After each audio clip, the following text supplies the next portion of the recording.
And welcome to another edition of Haunted Hotels. My name is Sam Baltrusis, and I'm an author and journalist. Joining me is my fellow author friend, Debbie Branning. Welcome to the show. Hi, how are you? Hey, so Debbie, I was so excited that I had a fellow author who actually writes about haunted hotels on the Yeah. show. And Yeah, I was looking through your list of books, and there was a book that you wrote back in 2004 called yeah. Sleeping the Ghost. That was my very first book that I wrote, and it's still the most popular. I got a picture right here, and it's still the most popular one I have. When I talked to my publisher and my local one, I mean, he's amazed that after all these years, that's the one that's most requested by his buyers locally in Arizona. All right, So.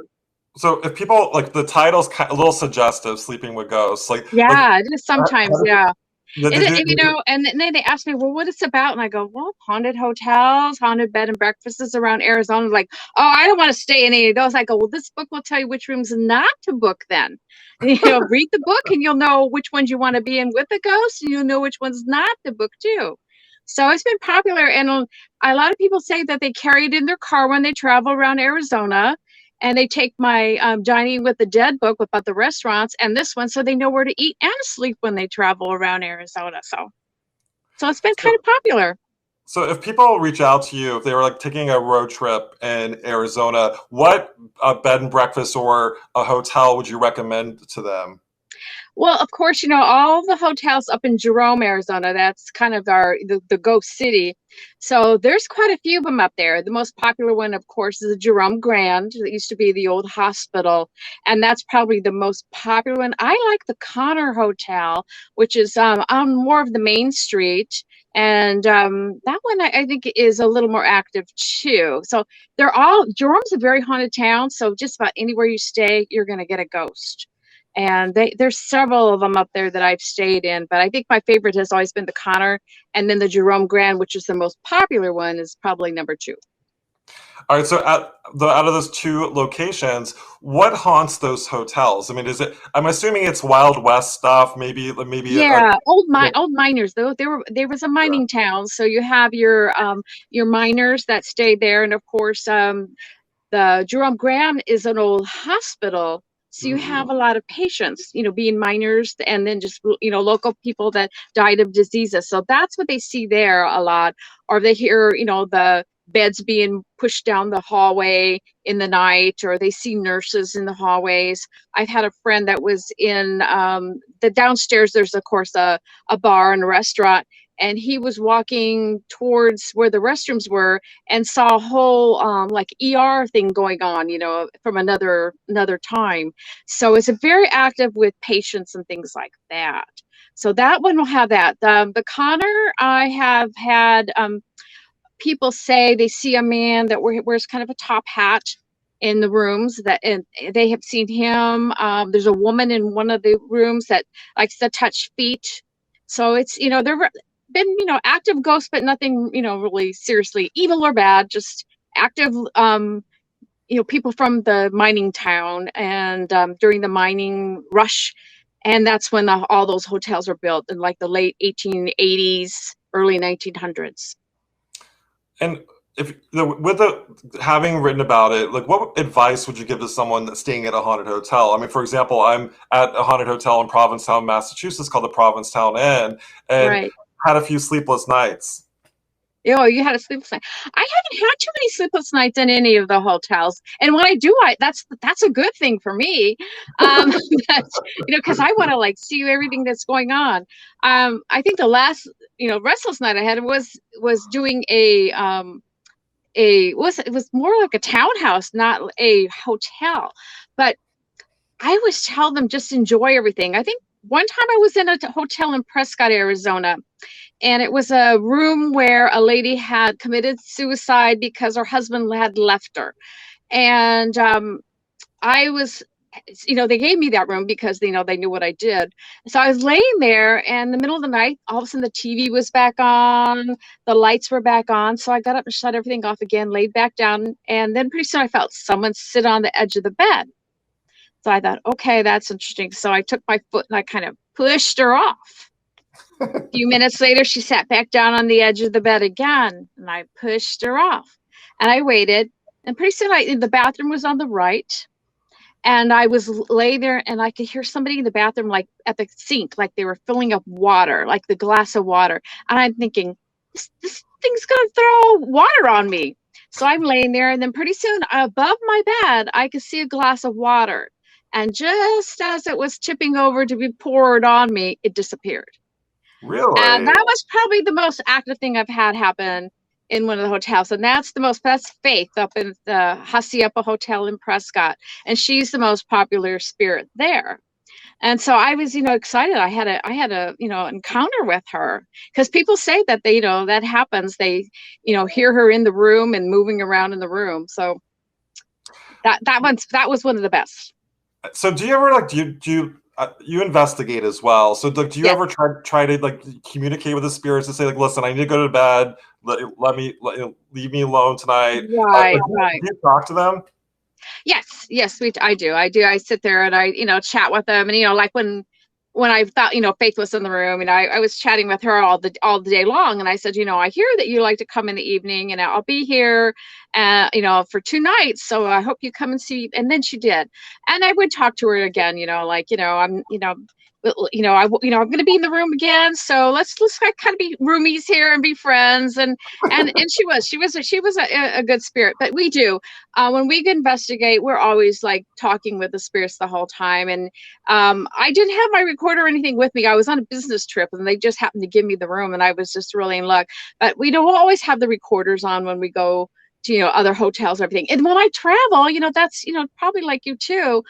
I look for the haunted hotel to stay in. I look for the haunted restaurants to eat at. Everything, is based, we plan out our whole vacations around, okay, which hotel are we going to stay at? Oh, yeah, it's haunted. Okay, what room are we going to get? So, that's what I always tell everybody, do your homework, find out when you're traveling, which, hotel is haunted, which one rooms are, and, book those.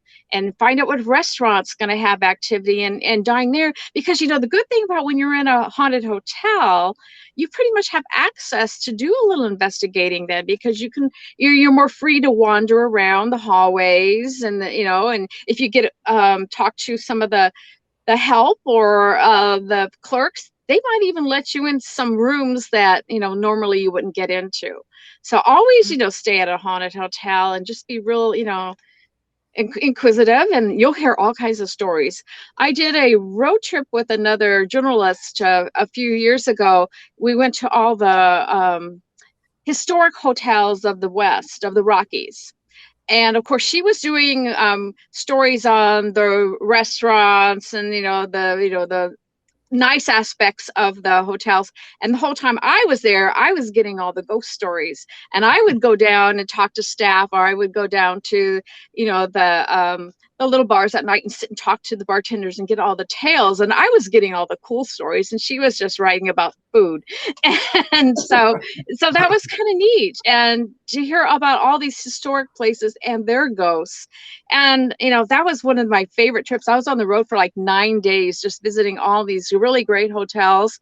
And it was, since we were doing articles, we had everything comped. So it was a wonderful road trip. But yeah, definitely. You have to, find out about these locations and just go for it. Wander around the building and see what you come up with. And you almost always will get something, if it's just maybe a door moving or a bang on a wall, you'll get something almost every time. It's funny, Debbie. Like I actually request like the non-haunted room sometimes because Mhm. I'm like, listen, like I don't know much about this hotel. I know it's haunted. Put me in the non-haunted room so I can just kind of like be in a safe spot. They always put me in the haunted room. Oh yeah, yeah. That's how this was at the business trip, how I ended up in that room with Faith, because I was up there and they go, oh, we know who you are. We're going to give you Faith's room. And I'm like, oh, that's a deal. Well, I'll go for it. Yeah. And, like I said, I was there 2 nights. The first night, it was very, very active. It was that room, the room still had the keys for the doors. So every time I put the key in the door, I'd get a shock. So I knew that it was like, okay, there's like activity going on in here.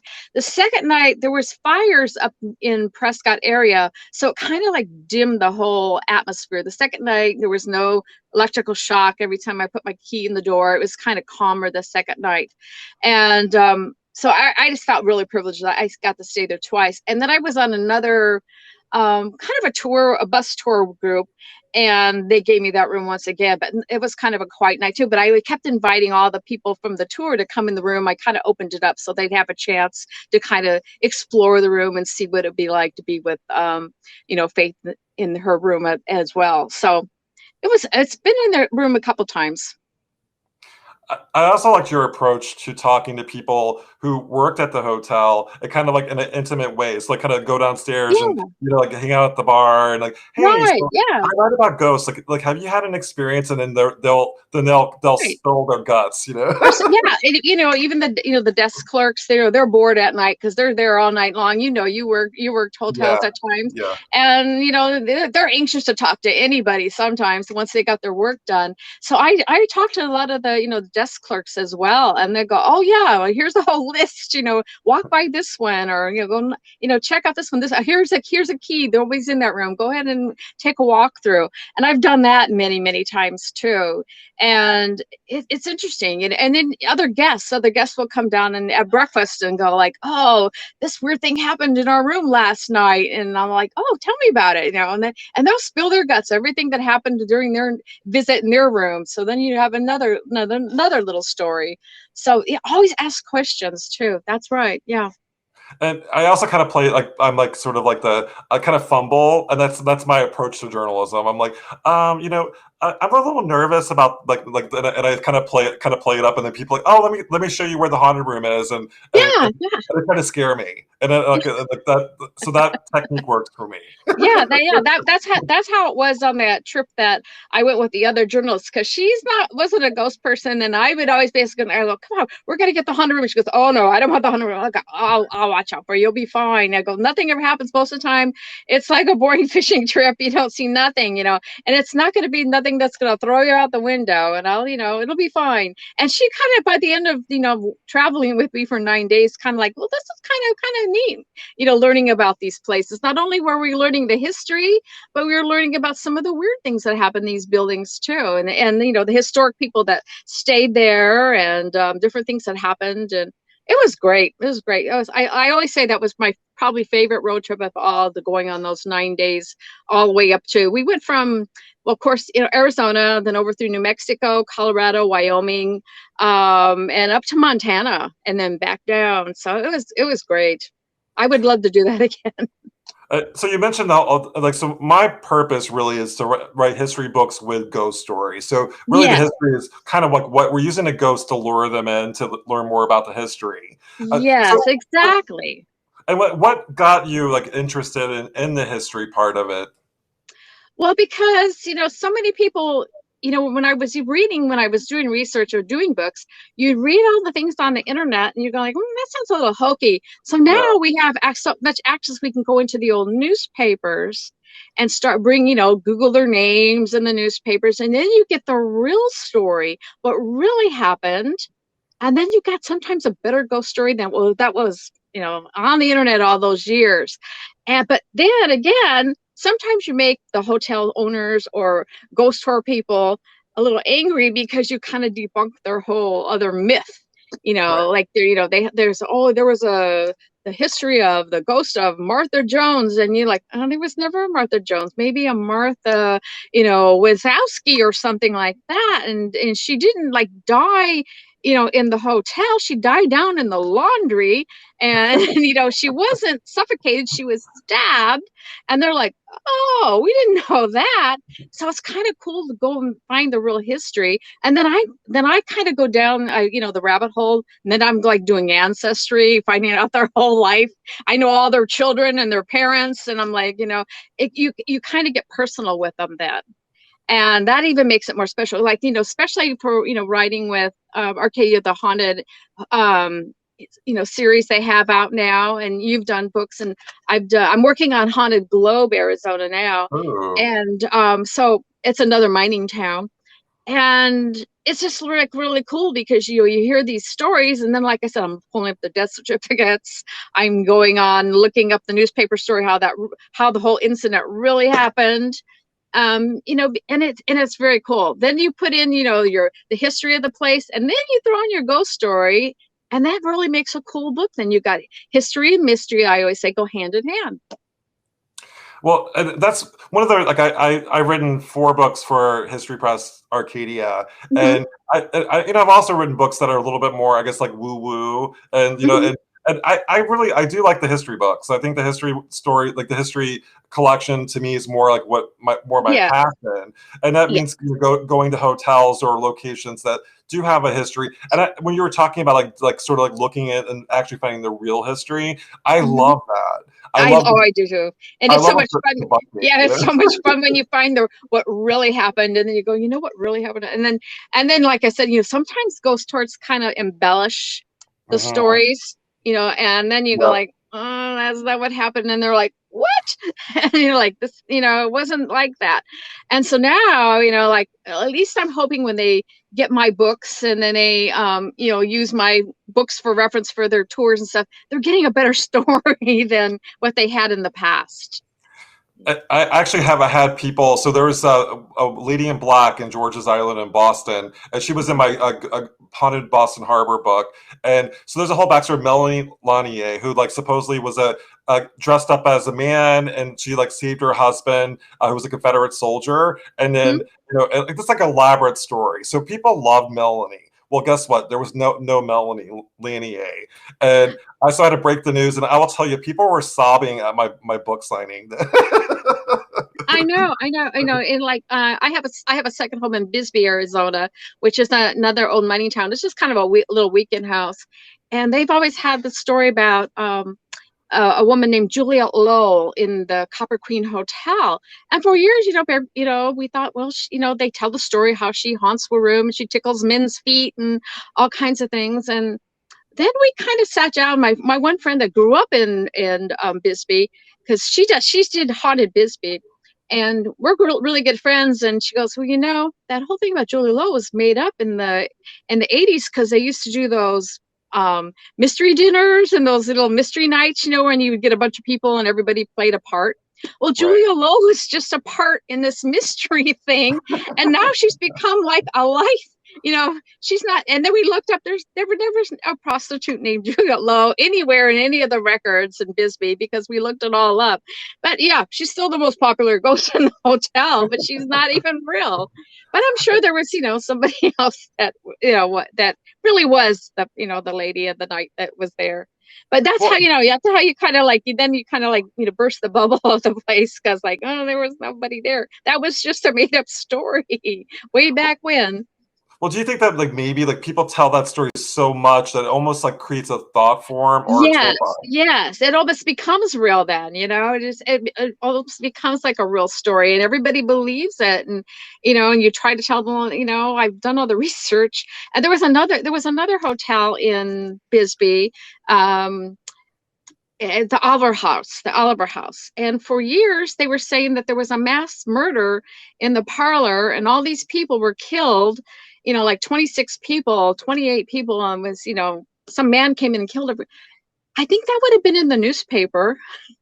It would have Yeah, probably made national news, but yeah. there's nothing. My friend and I have kind of went through all the death certificates and all the newspaper articles. We found like a salesman who had a heart attack. There was one murder of a gentleman at the top of the stairs, and there was a baby who died from pneumonia, and then the older woman who ran the place, she passed away there. We found like 4 people, but never a mass murder, and that kind of blew them away. It was like everyone thought there was a big massacre there, but I go, wouldn't that have been in the news? Even back in the early 1900s, that would have made the news. So, something that I also noticed in New England, so the Parker House in Boston has what we call the Charles Dickens mirror, and the mirror was actually part of his suite, so it actually was in Charles Oh. Dickens' Mhm. room. and the legend is if you say Charles Dickens 3 times, something weird will happen. Well, we bring our tourists to this mirror and we're like, Charles Dickens, Charles Dickens, Charles Dickens, and then nothing happens, It's like, and you're like waiting for something to happen. Well, I'll tell you, I had one time where I did that, and I did the Charles Dickens thing, and then I was standing in front of the mirror, and there was breathing as if someone was inhaling and exhaling on the mirror. So there was Oh, something there. So a part of me is like because we tell that story so often, that maybe something was kind of like created, like it was like yeah. a manifestation that has kind of it I shows think that, itself. yeah, I think that can happen. Definitely, definitely. After a while, it just kind of manifests because it's been told so much. Kind of becomes an imprint. Then, yeah, So, exactly. like, out of all the hotels that you visited, or have there been any like haunted mirrors or haunted objects that you've encountered? Remember at the Roosevelt Hotel in Hollywood? Remember the old Marilyn Monroe Yeah, mirror? yeah. Yeah, that one. That was one of those. I mean, when we went out there, I especially went there to look at that mirror, and I don't think it's there anymore. I think they moved us someplace else. But yeah, that was one. There are a few places that have, had items that are supposed to have been like, the haunted item of the thing. But that was one I can really remember going out to the Hollywood Roosevelt Hotel, and then going down there and finding that mirror and just staring at it like, is this something gonna happen? That would be so cool.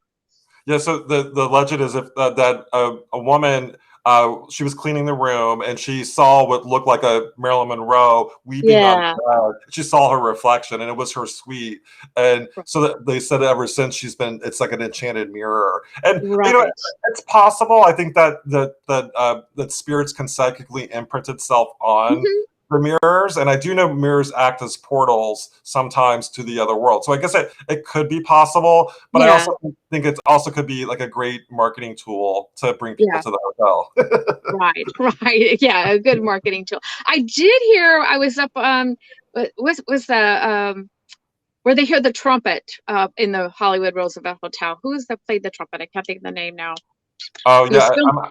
I'm He drawing a was blank filming a myself. movie. Yeah, he was filming a movie, and he practiced the trumpet up on his floor. And I went up on his floor, went by his room to hear, and I did hear the trumpet. Oh, you So I did. did hear that. Yeah, Oh, cool. yeah.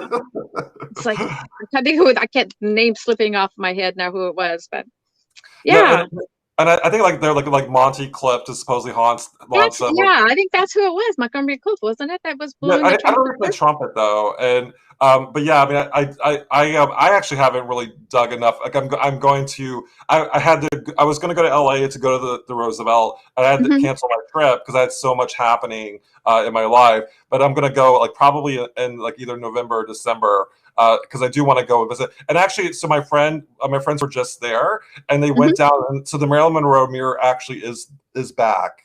It's back. Okay, Yes, good. Because I know they took it away for a while. they did. They did. I'm glad it's back because it's kind of everybody was probably asking about it. So yeah, I'm glad they And brought it back. I mean, it's kind of hidden away, like so they had to go like they went downstairs and it was like kind of hidden and like in Oh, an okay. area, Yeah. but they did find it and they did post about it. I'm like, oh, I'm glad that they brought it back. Yeah, yeah, good, good, good, good, good. I'm glad to hear that. So Yeah, you were no, talking.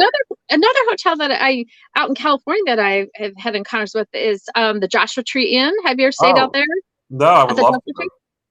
to. We stayed there. There was, I think, four of us girls that time, and we wanted the room, or Graham Parsons passed away, but some girls already had that one, so we put the room next door.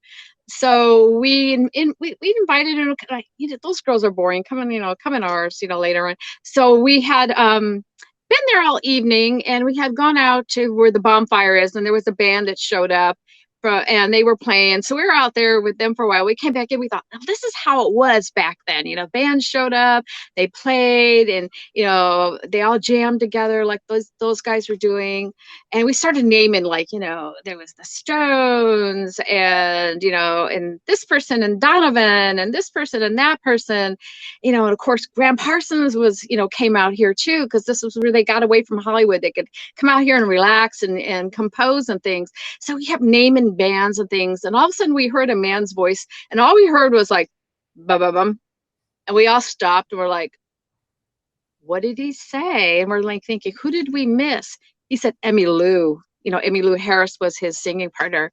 And we're like, Oh, oh my God. So I actually came home then and started pulling up old videos of Graham Parsons to get his voice sound. And that's who it was. He was just, because awesome. I said, so he did come to our room after all. So that was kind of neat. And of course, we weren't prepared to, record him because, we're thinking, oh, he's over there. But that was a neat place to go to. He definitely haunts the area. And having been to all these hotels, why do you think hotels are haunted? Well, a lot of people, well, I always thought too that a lot of people that travel or they went on their honeymoon or it was the best vacation ever. And so, their energy goes back to there. You know how I always say, like when I pass away, I'm going to go to places I really like to visit, and I'm going to go back to my old school because I enjoyed school, and that's who I'm going to haunt. I'm going to but I like to go back to places I really liked. I think about places I visited and traveled to how how you think, oh, I'd love to go back there one more time.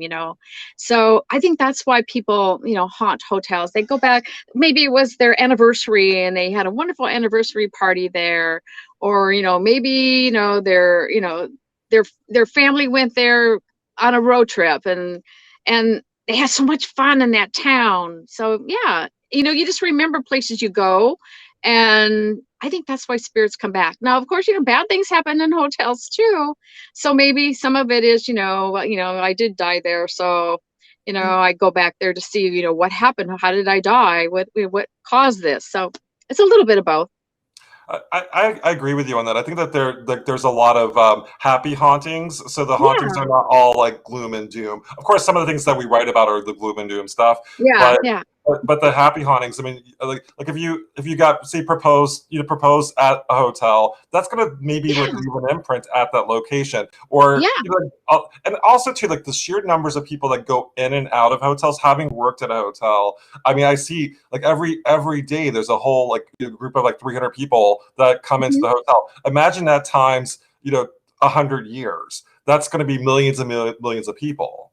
Oh yeah, yeah, yeah. And workers too. Some people work at the hotel for 20 years, 25 years, and that was their whole life, making people happy, and they want to still go there and make sure that people are still, enjoying their visit there, that their rooms are clean, and maybe they were in charge of a certain hallway, so they see the ghost of a maid, walking down the hallway with her cart.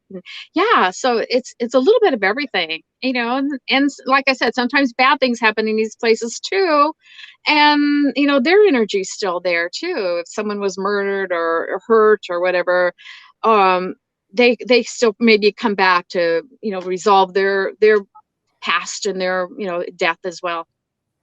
So we were mentioning writing for History Press Arcadia. You had a book that just came out that's doing really well, Arizona's Route 66. Yes, that was such a fun book to do. And I always remember because that was written during the whole pandemic thing. Yeah. And so it was hard, like I gotta go up there on, Route 66 is north of Phoenix, so that means I'm gonna have to go up there by myself too. So I got some of my ghost hunting buddies, and there was four of them that really stuck it out with me. Two of them went on every single leg. We did in four different legs from the California border over to the New Mexico border, and we would do like one time we went from the border to say um, Williams to Flagstaff, Winslow area, and then we went all the way Winslow to the border and back and stayed in Holbrook. We kind of broke it up because then we would go out, go back home, make sure everybody was still, safe and well. And then we'd wait about 6 weeks. And if everybody was still, feeling good and, no problems, we would go out and do another leg. And we were really careful about where we stayed and in restaurants and crowds. And it worked. And it kind of made us a little more confident that everything's going to be okay. We're still going to be able to travel, and we're still going to be able to do the things we want. And then we got involved in so many like impromptu little investigations at these different locations, because again, talking to the managers and the hosts and workers, would get us into, oh, do you want to go in our basement? Well, of course we do, you know. So we were going down basements, we were going in parts of jails that weren't open to the normal public, and the courthouses would let us in all these little rooms. It was great. We'd stay at all little Route 66 locations. We even stayed in the teepees, of course, in Holbrook, the famous little teepees. And we had a blast. We had a blast. And like I said, everybody stuck it out with me, and they contributed their feelings and stories. They took pictures, I took pictures. And so it's kind of a compile of all that adventure. And of course, knowing that we can still travel. I also traveled a lot during the COVID lockdown too, and I Mhm. found that there wasn't a lot of people there. It actually was a Right. wonderful time to actually Yeah. investigate.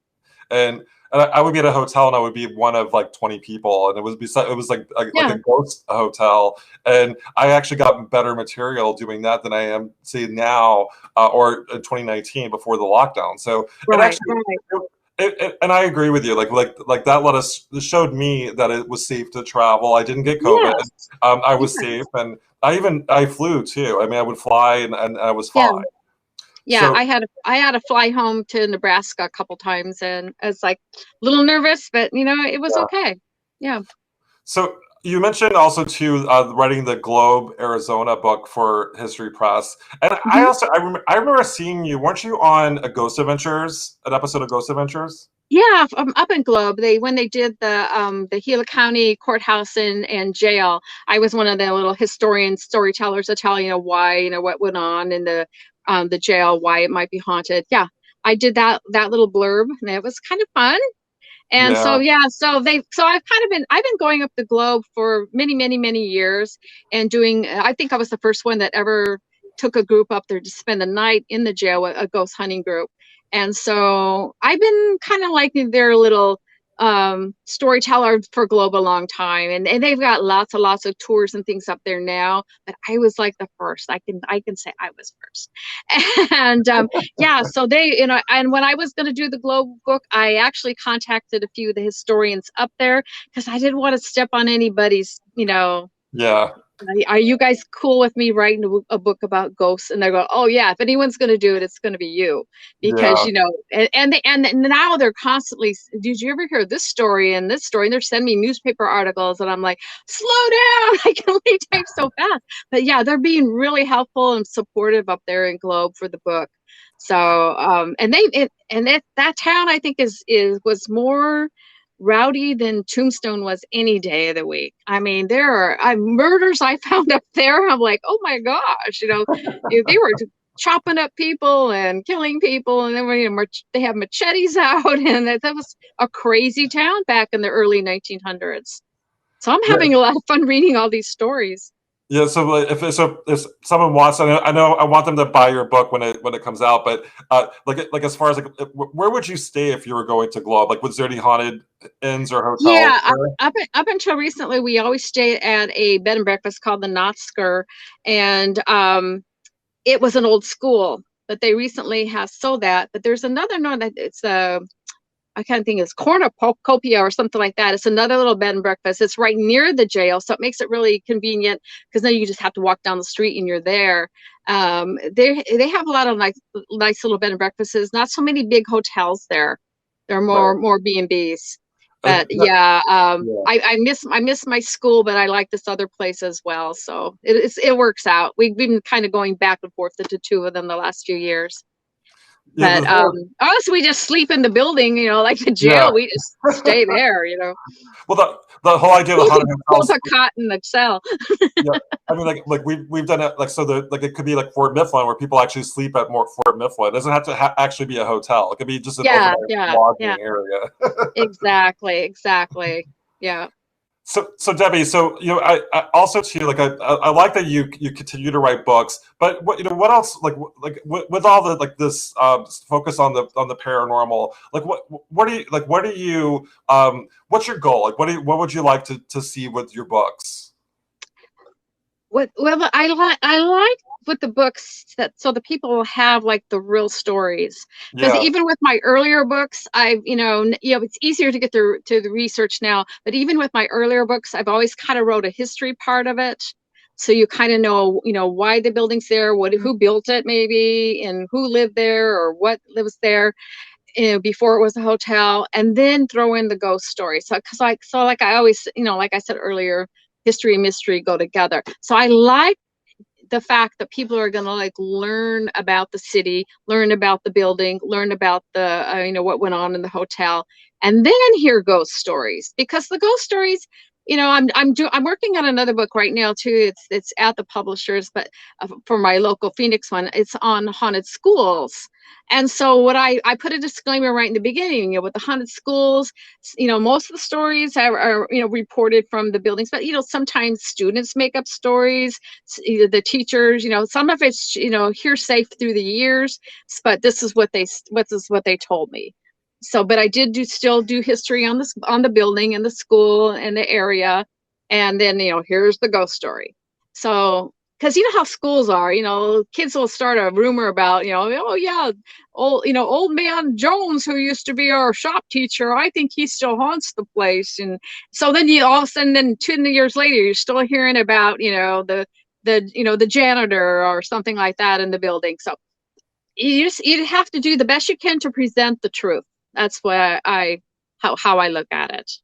Well, you and I have a similar goal. Like I definitely, I always, everything I do, whether it's television or radio, I always try to get the history in there a little bit too, just so Yes, people, yes, and it's, but I don't force feed it to them. I'm like, I tell them the story, like the real history, and yes. then it kind of sinks in somehow.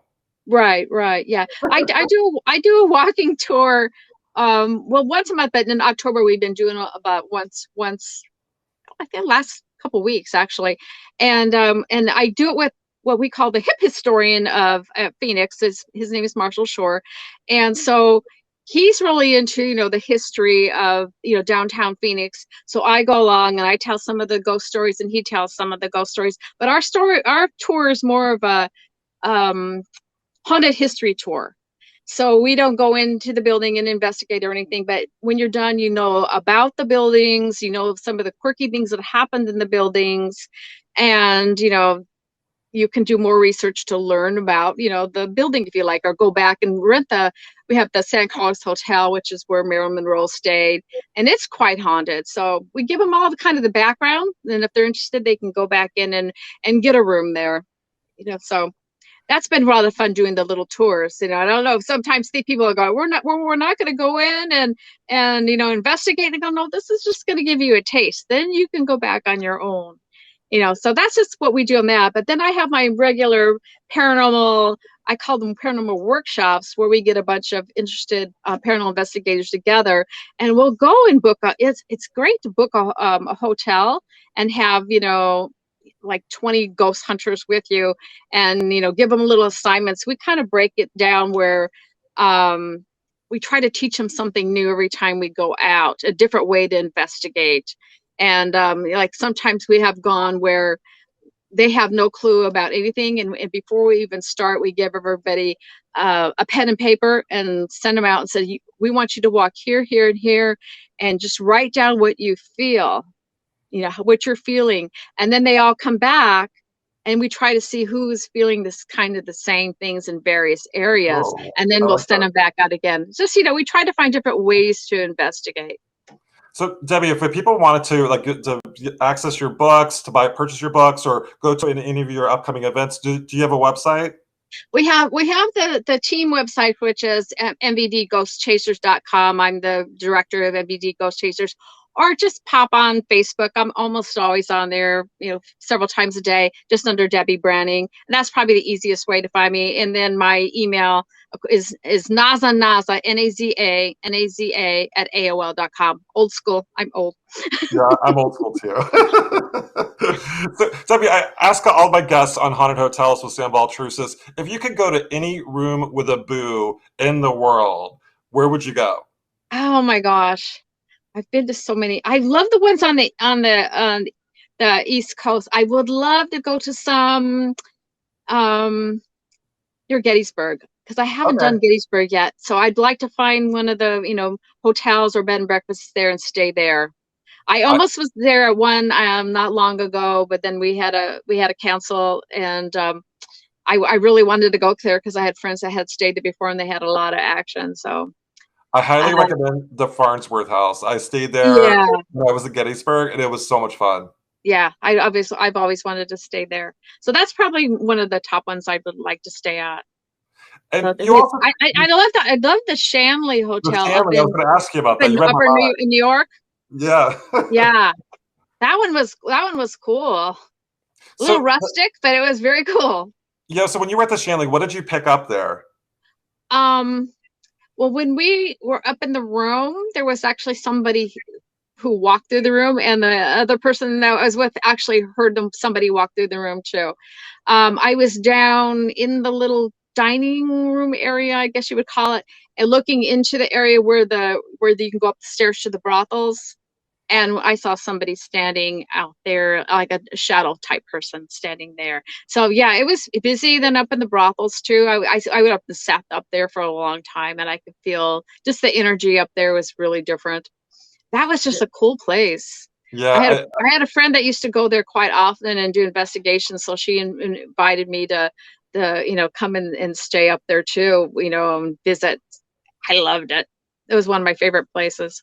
Yeah, a lot of people like they have their Shanley experience. I have a friend who had haunted dolls and actually donated the haunted dolls to the Shanley. I'm like, does it need more ghosts? I mean, that, like literally, like, really, does it need more like haunted objects there? Yeah, they don't need anything extra. I Yeah, know. yeah, they don't need much extra there. Yeah, haunted dolls ought to do it. Yeah, I only have one haunted doll, and it's W.C. Fields. and Ah, I got it on eBay or something. I can't remember. I've had it for quite a long time, and I brought him home, and I had him like standing on the kitchen counter for probably, I don't know, 4 or 5 days. And I thought, I got to put him up on the shelf, with his kind. I have that same, brand.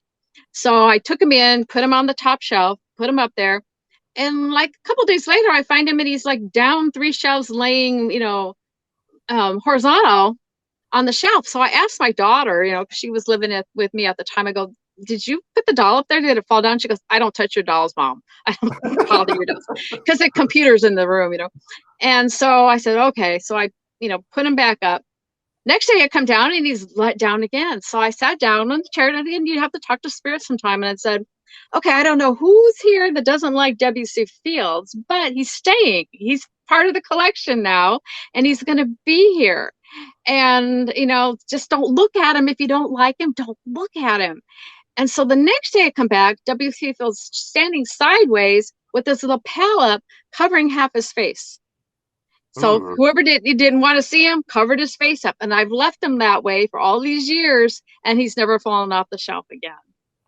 So, I like as you were talking. So Debbie is in a room with her dolls behind her. And she has like sort of like something draping like to cover up the dolls, and I'm like, and I see the dolls like peeking out. I'm waiting for the WC Fields doll to kind of like yeah, peek he's out. gonna fall off the shelf up there. Yeah, yeah. But yeah, that's my creepiest one. And I don't know. I had just tons of them, tons of them. You know, as a doll collector, why would a doll be animated or be have an attachment to it? I don't know. Like I said, a little old lady owned this house before I did, and that's why I thought she might be the one. She used to come around a little bit. She hasn't been around lately, but I was thinking maybe she was the one that didn't like W.C. Fields because he wasn't a very nice person in the movies. He was always Yeah, kind of, he wasn't popular with children, and so maybe she didn't enjoy going to his movies, and that's why I thought maybe she was the one who didn't like his energy. And then after I sat down and had the talk, but I just think that's, sometimes it depends who owns them. I have so many that's come from many places, but I haven't really had too many things, besides W.C. Fields, of anything weird happen with the dolls. And because I've gotten them from all over. But I think that sometimes, the people's energy gets attached to them. Like a lot of times you go to these ghost hunts and stuff now, and they'll have the dolls with them, and they'll say, "Well, this doll's haunted," and I'm like, okay, how did that happen? What's the story behind it? Well, oh no, we put a K2 meter in it and it blinks. I don't know, so I'm a big skeptic myself. I'm a very big skeptic. You have to really, really prove to me that something's haunted, or I'm gonna go like, where'd you get that information? You go somewhere and like, Yeah. oh yeah, we were talking to the spirit of Marianne. Well, how does Marianne fit in the story? Was there a Marianne that lived here? Was there a Marianne that went to this school? Tell me about it. And like, well, I don't know. We just got that name. I'm like, okay, do your research. I just always tell people, do your research. I, I've always been like something about like I'm terrified of dolls and clowns, and like there's like one location, I think it's like the Clown Hotel or Motel. Yeah, I've never I, been there. I want to go there. I But would my never go friends are there. afraid. My friends are afraid of clowns, so I don't know if I'll ever get there or not. I go, well, we can go stay at the other hotel. We don't have to stay at the clown motel. But yeah, the clowns can be kind of creepy. Yeah. Yeah.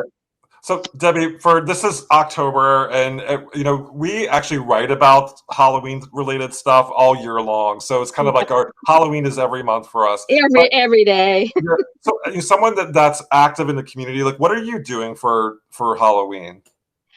I have the tours on all these Saturdays. I have a couple book signings I'm doing, and while I'm at the book signing, they're like museums, so they're having paranormal teams come and do investigations while I'm doing book signings. So I'm kind of doing like that, and I also do grave marker preservation. I'm a big I volunteer with a big cemetery in Phoenix, the historic cemetery. So we are actually going to do kind of a little gathering, like on the 30th, I think, at the cemetery, kind of a and have some of our characters at the grave site and have people tour and visit some of the ghosts of the cemetery. That sounds So awesome. that's kind of what I'm doing. Yeah. Sometimes by the end of October, I'm like, I think I'm just gonna stay home. Well, it's But weird that I do that too. I because we do it year round. So like I'm always yeah, going to haunted locations, and yeah, by people are Halloween, always asking me, what are you gonna do? For Halloween, I'm like you're I'm always. gonna I go, sleep. well, sometimes I just stay home on Halloween. So Debbie, this Halloween I'm going to be at the Warrens Paracon in Waterbury, Connecticut. So I'll be hanging out with the real Annabelle, and I'm not going to touch Annabelle. I'm like not going to get even close in the same room with Annabelle. No, that'll be great. You're gonna have a good time.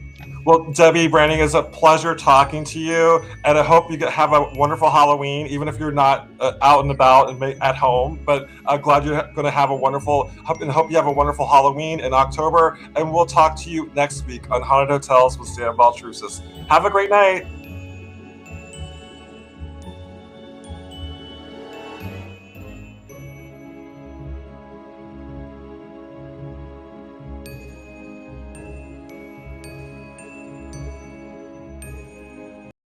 My Paranormal Network.